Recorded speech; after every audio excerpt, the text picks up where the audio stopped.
Wilhelmina Harker to Lucy Westenra, Budapest, 24 August.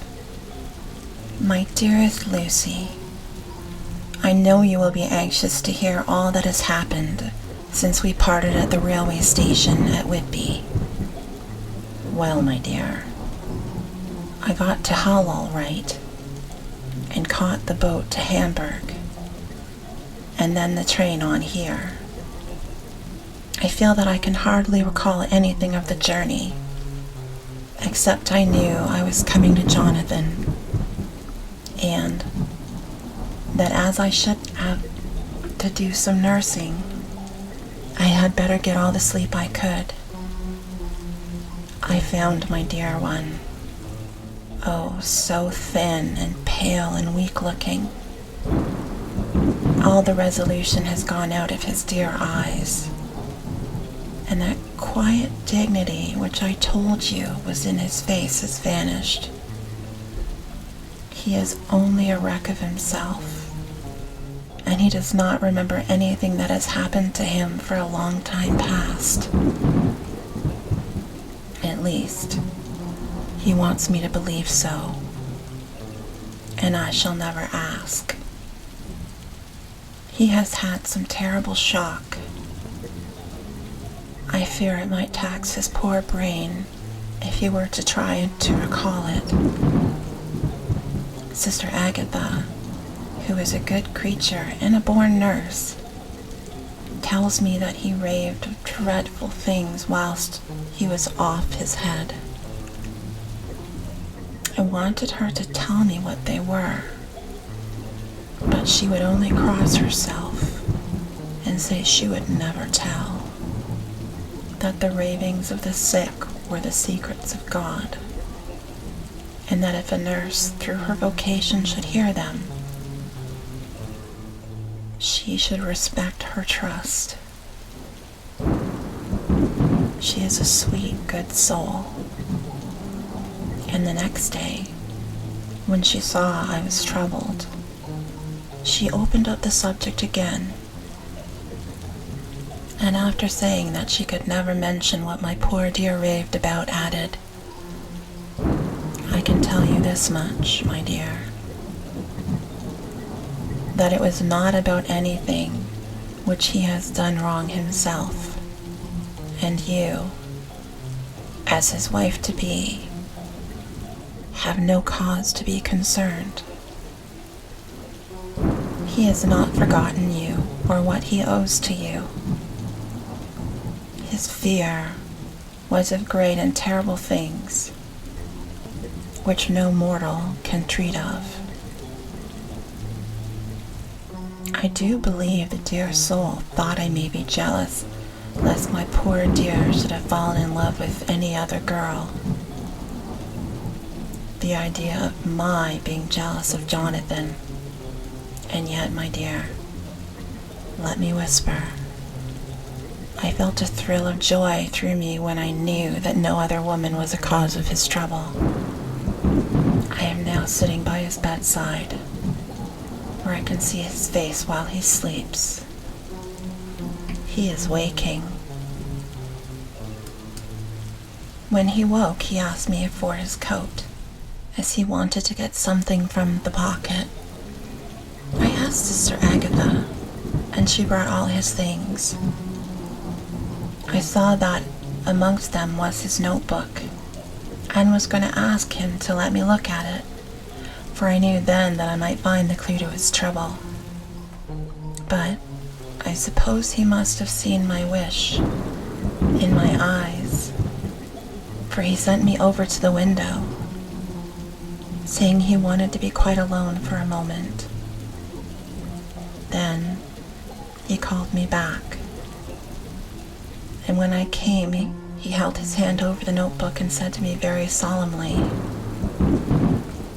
Wilhelmina. I knew then that he was in deadly earnest, for he has never called me by that name since he asked me to marry him. You know, dear, my ideas of trust between husband and wife. There should be no secret, no concealment. I have had a great shock, and when I try to think of what it is I feel, my head spin around, and I do not know if it was all real or the dreaming of a madman. You know I have had brain fever, and that is to be mad. The secret is here, and I do not want to know it. I want to take up my life here with our marriage. For my dear, we had decided to be married as soon as the formalities are complete. Are you willing, Wilhelmina, to share my ignorance? Here's the book. Take it and keep it. Read it if you will, but never let me know, unless, indeed, some solemn duty should come upon me to go back to the bitter hours, asleep or awake, sane or mad, recorded here. He fell back exhausted, and I put the book under his pillow and kissed him. I have asked Sister Agatha to beg the Superior to let our wedding be this afternoon, and I am waiting her reply. She has come and told me that the chaplain of the English Mission Church has been sent for. We are to be married in an hour, or soon after, as Jonathan wakes. Lucy, the time has come and gone. I feel very solemn, very, very happy. Jonathan woke a little after the hour, and all was ready, and he sat up in bed, propped with his pillows. He answered his "I will" firmly and strongly. I could hardly speak. My heart was so full that even those words seemed to choke me. The dear sisters were so kind. Please God, I shall never, never forget them, nor the grave and sweet responsibilities I have taken upon me. I must tell you of my wedding present. When the chaplain and the sisters had left me alone with my husband, oh, Lucy, it's the first time I've written the words, my husband. Left me alone with my husband, I took the book from under his pillow and wrapped it in white paper and tied it with a little bit of a pale ribbon which was around my neck, and sealed it over the knot with sealing wax. And for my seal, I used my wedding ring. Then I kissed it and showed it to my husband, and told him that I would keep it so.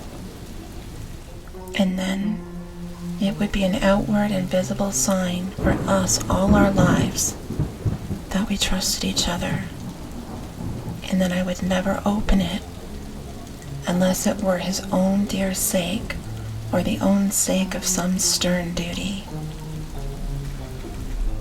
Then he took my hand in his, and oh, Lucy, it was the first time he took his wife's hand and said that it was the dearest thing in all the wide world, and that he would go through all the past again to win it, if need be. The poor man meant to have said a part of the past, but he cannot think of time yet, and I shall not wonder if at first he mixes up not only the month, but the year. Well, dear, what could I say? I could only tell him that I was the happiest woman in all the wide world, and that I had nothing to give him except myself, my life, and my trust. And with these things went my love and my duty for all the days of my life. And my dear, when he kissed me and drew me to him with his poor weak hands, it was like a very solemn pledge between us. Lucy dear, do you know why I would tell you all of this? It's not only because it is all sweet to me, but because you have been and are very dear to me. It was my privilege to be your friend and guide when you came from the schoolroom to prepare for the world of life. I want you to see now, and with the eyes of a very happy wife, whither duty has led me, so that in your own married life you too shall be all happy as I am. My dear, please Almighty God, your life be all that it promises, a long day of sunshine, with no harsh wind, no forgetting duty, no distrust. I must not wish you no pain, for that can never be, but I do hope you will be always as happy as I am now. Goodbye, my dear. I shall post this as once, and perhaps write you very soon again. I must stop, for Jonathan is waking. I must attend my husband. Your ever-loving Mina Harker. Letter, Lucy West Turner to Mina Harker. Whitby, 30 August. My dearest Mina, oceans of love and millions of kisses. And may you soon be in your own home with your husband. I wish you could be coming home soon enough to stay here with us. The strong air would soon restore Jonathan. It has quite restored me. I have an appetite like a cormorant. I'm full of life and sleep well. You will be glad to know that I have quite given up walking in my sleep. I think I have not stirred out of my bed for a week. That is, once I got into it at night. Arthur says I'm getting fat. By the way, I forgot to tell you that Arthur is here. We have such walks and drives and rides and rowing and tennis and fishing together, and I love him more than ever. He tells me that he loves me more, but I doubt that. For at first he told me that he couldn't love me more than he did just then. But this is nonsense. Here he is calling to me. So no more just at present from your loving Lucy. P.S. Mother sends her love. She seems better, poor dear. P.P.S. We are to get married on 28th September. Dr. Seward's diary, 20 August. The case of Renfield grows even more interesting. He is now so far quieted that there were spells of a cessation from his passion. For the first week after his attack, he was perpetually violent. Then one night, just as the moon rose, he grew quiet and kept murmuring to himself, "Now I can wait. Now I can wait." The attendant came to tell me, so I ran down at once to have a look at him. he was still in the straight waistcoat and the padded room, but the sophisticated look was gone from his face, and his eyes had something of their old pleading. I might almost say cringing softness. I was satisfied with his present condition and directed him to be relieved. The attendants hesitated, but finally carried out my wishes without protest. It was a strange thing that the patient had humor enough to see their distrust, for, coming close to me, he said in a whisper, all the while looking fervently at them, "They think I could hurt you. Fancy me hurting you. The fools!" It was soothing somehow to the feelings to find myself disassociated even in the mind of this poor madman from the others. But all the same, I do not follow his thought. Am I to take it that I have anything in common with him, so that we are, as it were, to stand together? Or has he to gain from me some good old stupendous that my well-being is needful to him? I must find out later on. Tonight he will not speak. Even the author of a kitten, or even a full-grown cat, will not tempt him. He will only say, "I don't take any stock in cats. I have more to think of now, and I can wait.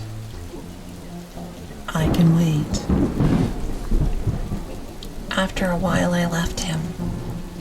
The attendant tells me that he was quiet until just before dawn, and that then he began to get uneasy, and at length violent, until at last he fell into a paroxysm, which exhausted him so that he swooned into some sort of coma. 3 nights has the same thing happened. Violent all day, then quiet from moonrise to sunrise. I wish I could get some clue into the case. It would seem as if there was some influence which came and went. Happy thought. We shall tonight play the sane wits against the mad ones. He escaped before without our help. Tonight, he shall escape with it. We will give him a chance, and have the men ready to follow in case they are required. 23rd August. The unexpected always happens. How well Disraeli knew life. Our bird, when he found the cage open, would not fly. So all our subtle arrangements were for naught. At any rate, we have proved one thing, that the spells of quietness last a reasonable time. We shall, in the future, be able to ease his bonds for a few hours each day. I have given orders to the night attendant merely to shut him in the padded room, when once he is quiet, until an hour before sunrise. The poor soul's body will enjoy the relief, even if his mind cannot appreciate it. Hark, the unexpected again. I am called. The patient has once more escaped. Later, another night adventure. Renfield artfully waited until the attendant was entering the room to inspect. Then he dashed out past him and flew down the passage. I sent word for the attendants to follow. Again, he went on to the grounds of the deserted house, and when we found him in the same place, pressed against the old chapel door, when he saw me, he became furious, and had not the attendants seized him in time, he would have tried to kill me. As we were holding him, a strange thing happened. He suddenly redoubled his efforts, and then, I suddenly grew calm. I turned around instinctively, but I could see nothing. Then I caught the patient's eye and followed it, but could trace nothing as it looked into the moonlit sky, except a big bat, which was flapping its silent and ghostly way to the west. Bats usually wheel and flit about, but this one seemed to go straight on, as if it knew where it was bound for, or had some intention of its own. The patient grew calmer every instant, and presently said, "You needn't tie me. I shall go quietly." Without trouble, we came back to the house. I feel there is something ominous in his calm, and shall not forget this night. Lucy Westenra's Diary, Hillingham, 24 August. I must imitate Mina and keep writing things down. Then we can have long talks when we do meet. I wonder when it will be. I wish you were here with me again, for I feel so unhappy. Last night, I seemed to be dreaming again, just as I was at Whitby. Perhaps it is the change of air, or getting home again. It is all dark and horrid to me, for I can remember nothing, but I am full of vague fear, and I feel so weak and worn out.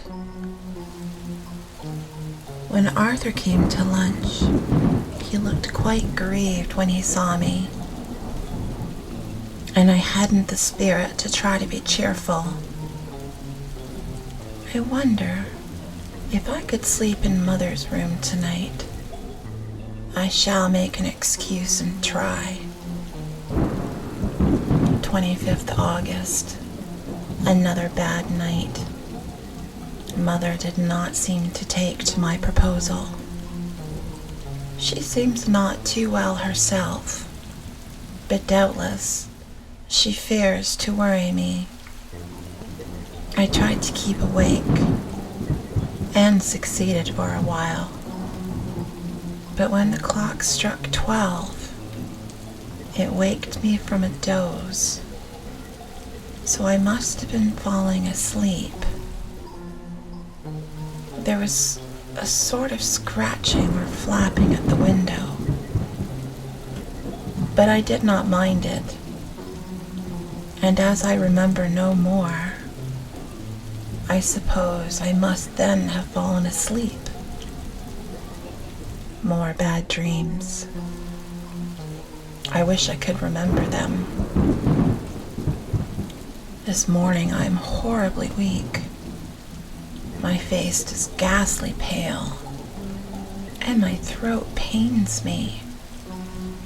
It must be something wrong with my lungs, for I don't ever seem to get enough air. I shall try to cheer up when Arthur comes. or else I know he will be miserable to see me so. Letter, Arthur Holmwood to Dr. Stewart. Albemarle Hotel, 31 August. My dear Jack, I want you to do me a favor. Lucy is ill. That is, she has no special disease, but she looks awful and is getting worse every day. I have asked her if there is any cause. I do not dare to ask her mother, for to disturb the poor lady's mind about her daughter in her present state of health would be fatal. Mrs. Westenra has confided to me that her doom is spoken. Disease of the heart, though poor Lucy does not know it yet.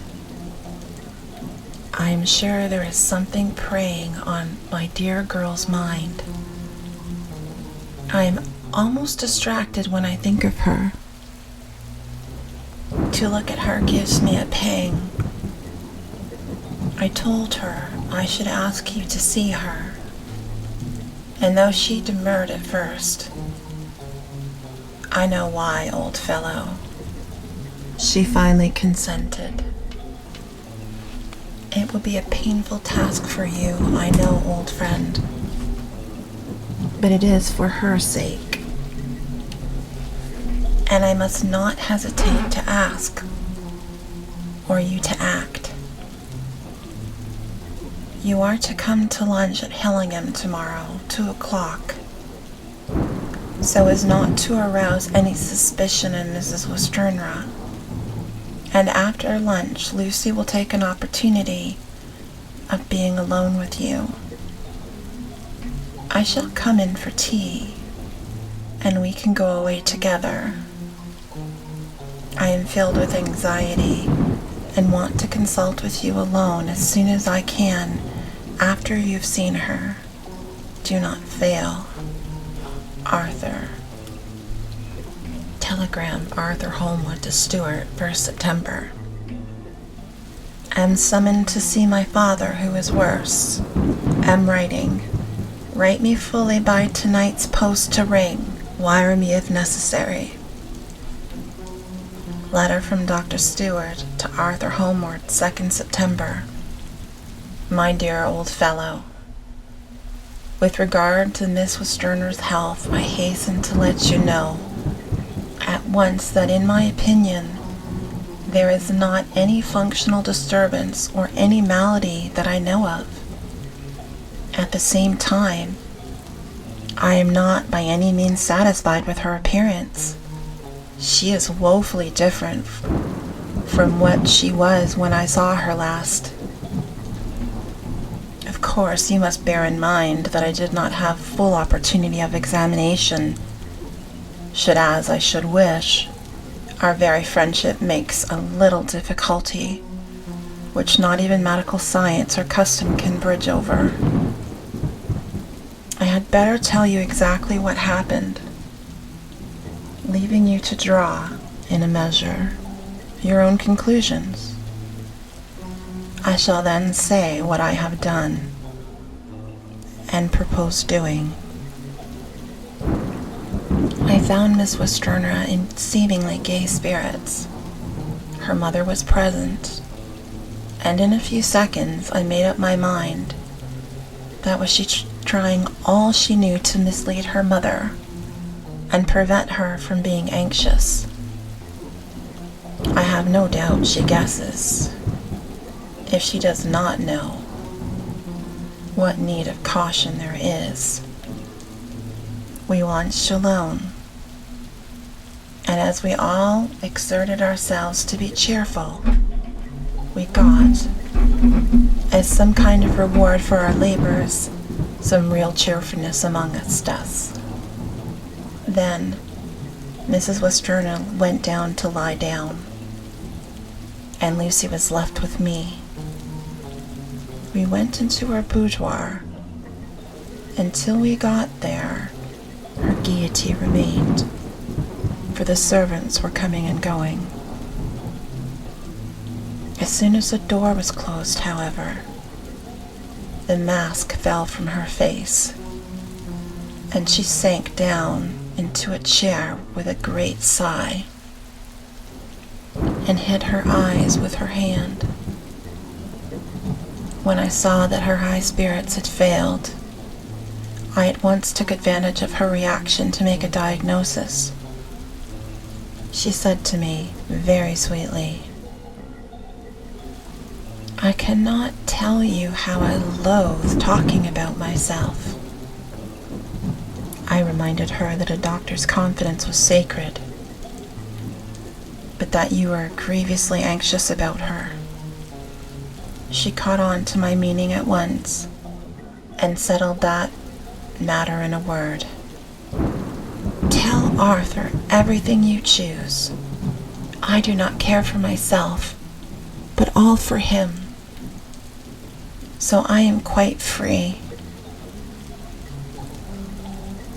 I could easily see that she is somewhat bloodless, but I cannot see the unusual anemic signs, and by chance I was able to test the quality of her blood, for in opening a window which was stiff, a cord gave way, and she cut her hand slightly with broken glass. It was a slight matter in itself, but it gave me an evident chance, and I secured a few drops of the blood and had analyzed them. The qualitative analysis gives a quite normal condition and shows, I should infer, in itself a vigorous state of health. In other physical matters, I was quite satisfied that there was no need for anxiety, but as there must be a cause somewhere, I have come to the conclusion that it must be something mental. She complains of difficulty in breathing satisfactorily at times, and of heavy, lethargic sleep, with dreams that frighten her, but regarding which she can remember nothing. She says that as a child she used to walk in her sleep, and that when in Whitby the habit came back, and that once she walked out into the night and went to the East Cliff, where Miss Murray found her, but she assures me of that late that the habit has not returned. I am in doubt, and so have done the best thing I know how. I have written to my old friend and Professor Van Helsing of Amsterdam, who knows as much about obscure diseases as anyone in the world. I have asked him to come over, and as you told me that all things were to be at your charge, I have mentioned to him who you are and your relations to Miss Westenra. This, my dear fellow, is in obedience to your wishes, for I am only too proud and happy to do anything I can for her. Van Helsing would, I know, do anything for me as a personal reason. So no matter on what ground he comes, we must accept his wishes. He is a seemingly arbitrary man, but this is because he knows what he is talking about better than anyone else. He's a philosopher and a metaphysician, and one of the most advanced scientists of his day. And he has, I believe, an absolutely open mind, with an iron nerve, a temper of the ice brook, an indomitable resolution, self-command, and toleration exalted from virtues to blessings, and the kindliest and truest heart that beats. These form his equipment for the noble work that he is doing for mankind. Work both in theory and practice, for his views are as wide as his all-embracing sympathy. I tell you these facts that you may know why I have such confidence in him. I have asked him to come at once. I shall see Miss Westenra tomorrow again. She is to meet me at the stores, so they might not alarm her mother by too early a repetition of my call. Yours always, John Seward. Letter, Abraham Van Helsing, MD, DPH, DLit, etc., etc., to Dr. Seward, 2nd September. My good friend, when I've received your letter, I am already coming to you.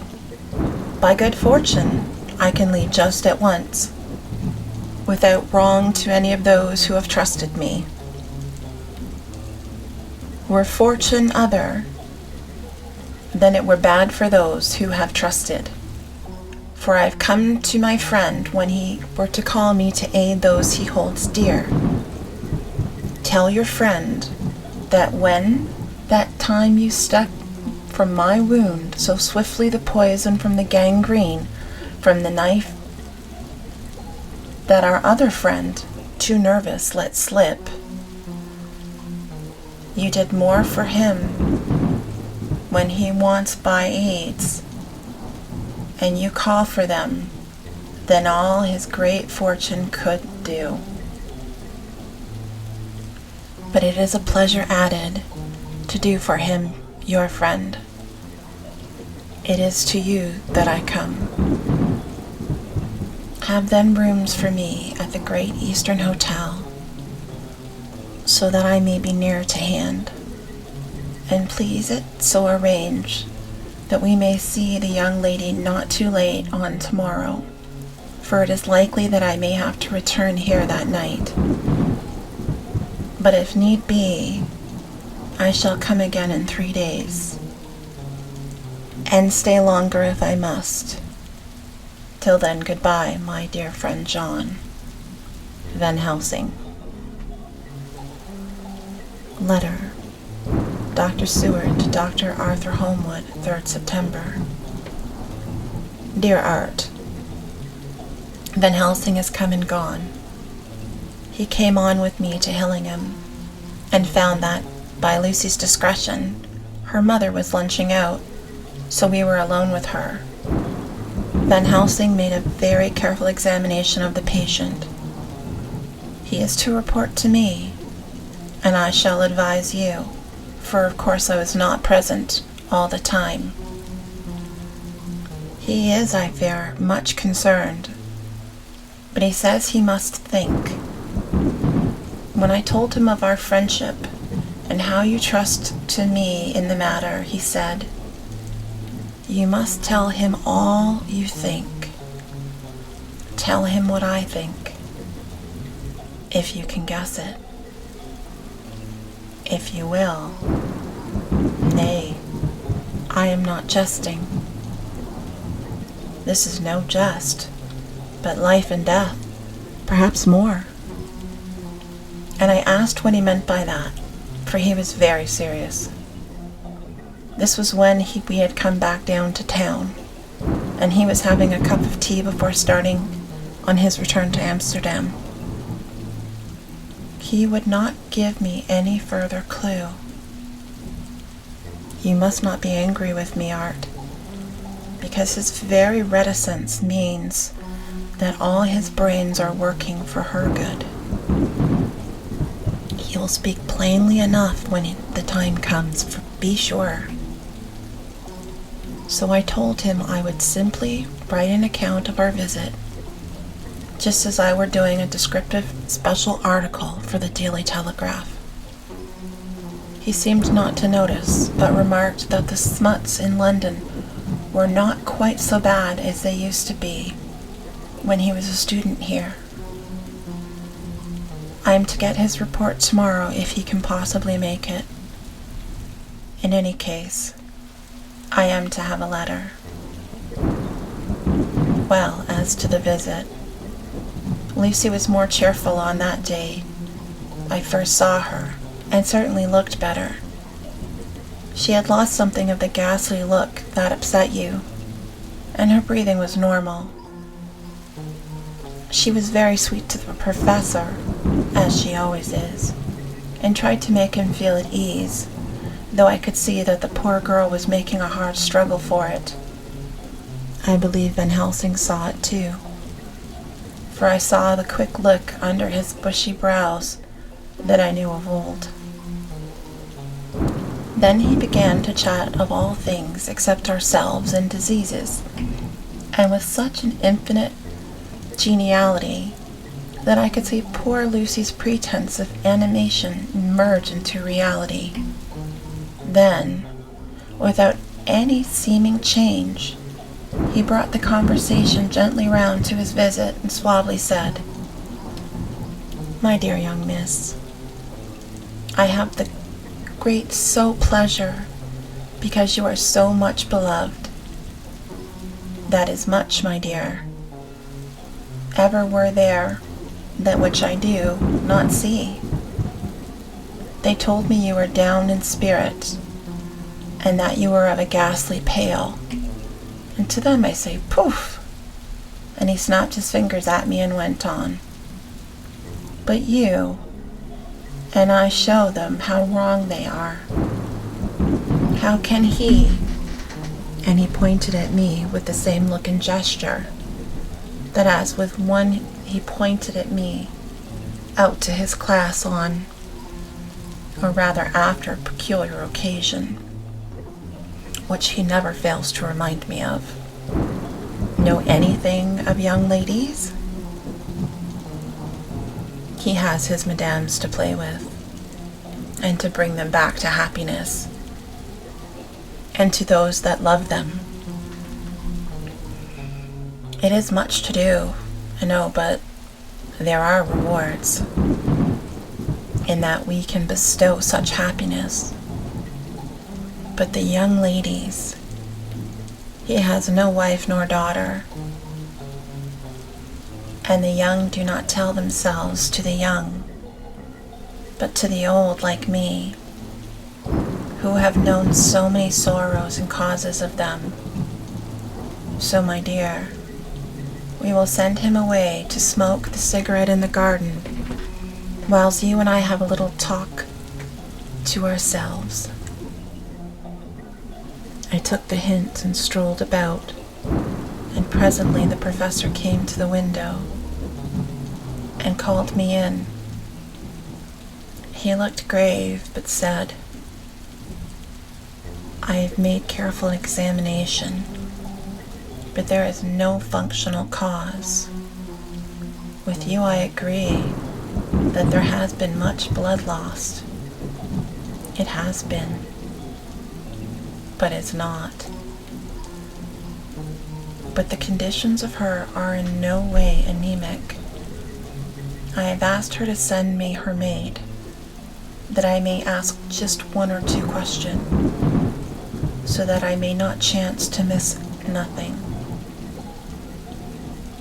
I know well what she will say, and yet there is cause.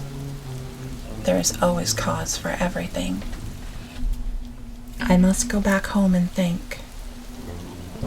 You must send to me the telegram every day, and if there, because I shall come again, the disease, for not to be all well is a disease, interests me, and the sweet young dear, she interests me too. She charmed me, and for her, if not for you or disease, I come. As I tell you, he would not say a word more, even when we were alone. So now, Art, you know all I know. I will keep a stern watch. I trust your poor father is rallying. It must be a terrible thing for you, my dear fellow, to be placed in such a position between the two people who are both so dear to you. I know your duty is to your father, and you are right to stick to it, but if need be, I shall send you word to come at once to Lucy. So do not be over anxious unless you hear from me. Dr. Stewart's diary for September. Zoophagus patient still keeps up our interest in him. He only had one outburst, and that was yesterday at an unusual time. Just before the stroke of noon, he began to grow restless. The attendant knew the symptoms and at once summoned aid. Fortunately, the men came at a run and were just in time, for at the stroke of noon he became so violent that it took all their strength to get a hold of him. In about 5 minutes, however, he began to get more and more quiet, and finally sank into a sort of melancholy, in which state he has remained up until now. The attendant tells me that his screams whilst in the paroxysm were really appalling. I found my hands full when I got in, attending to some of the other patients who were frightened by him. Indeed, I can quite understand the effect, for the sounds disturbed even me, though I was some distance away. It is now after the dinner hour of the asylum, and as yet my patient sits in a corner brooding, with a dull, sullen, woe-begone look in his face, which seems rather to indicate than to show something directly. I cannot quite understand it. Later, another change in my patient. At 5 o'clock I looked in on him and found him seamlessly as happy and contented as he used to be. He was catching flies and eating them, and he was keeping note of his capture by making nail marks on the edge of the door between the ridges of the padding. When he saw me, he came over and apologized for his bad conduct, and asked me in a very humble, cringing way to be led back to his own room and to have his notebook again.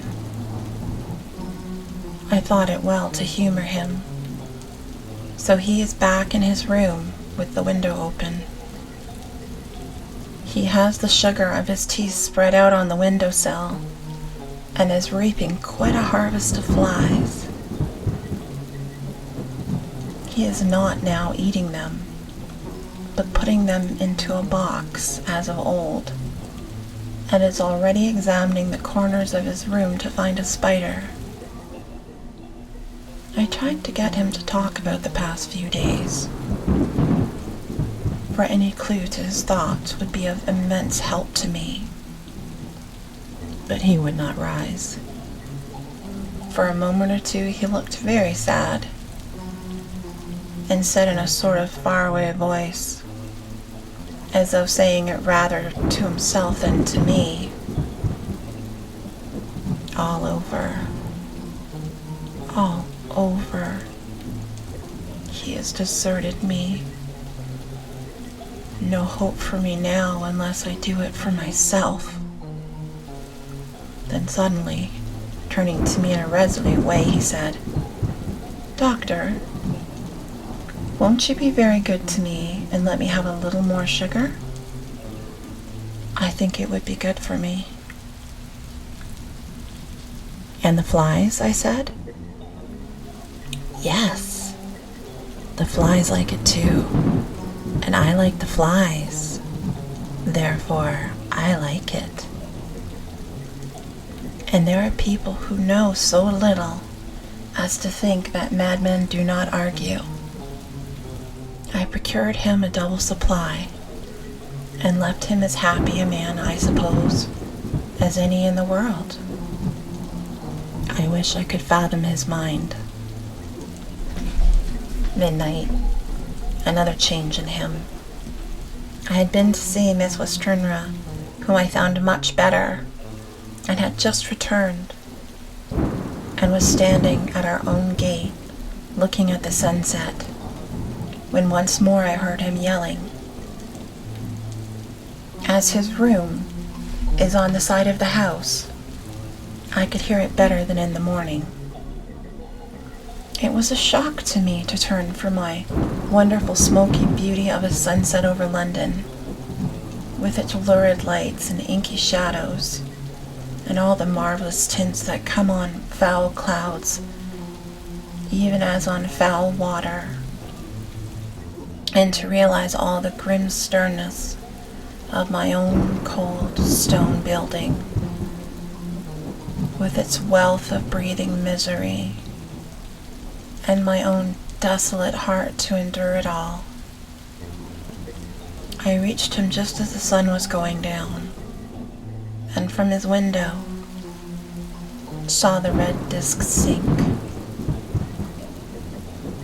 As it sank, he became less and less frenzied, and just as it dipped, he slid from the hands that held him, inert mass, on the floor. It is wonderful, however, what intellectual recuperative power lunatics have. For within a few minutes he stood up quite calmly and looked around him. I signaled to the attendants not to hold him, for I was anxious to see what he would do. He went straight over to the window and brushed out the crumbs of sugar, and he took his fly box and emptied it outside, and threw the box away. Then he shut the window, and crossing over, he sat on his bed. All this surprised me, so I asked him, "Are you not going to keep the flies anymore?" "No," he said. "I'm sick of all that rubbish." He certainly is a wonderfully interesting study. I wish I could get some glimpse of his mind, or of the cause of his sudden passion. Stop. There may be a clue after all. If we can find why today his paroxysms came on at high noon and at sunset, what can it be? That there is a malign influence of the sun at periods which affects certain natures, as at times the moon does others. We shall see. Telegram. Seward, London, Van Helsing, Amsterdam. 4 September. Patient still better today. Telegram, Seward, London to Van Helsing, Amsterdam. 5th September. Patient greatly improved. Good appetite. Sleeps naturally. Good spirits. Color coming back. Telegram, Seward, London to Van Helsing, Amsterdam. 6th September. Terrible change for the worse. Come at once. Do not lose an hour. I will hold over telegram to Holmwood until I have seen you.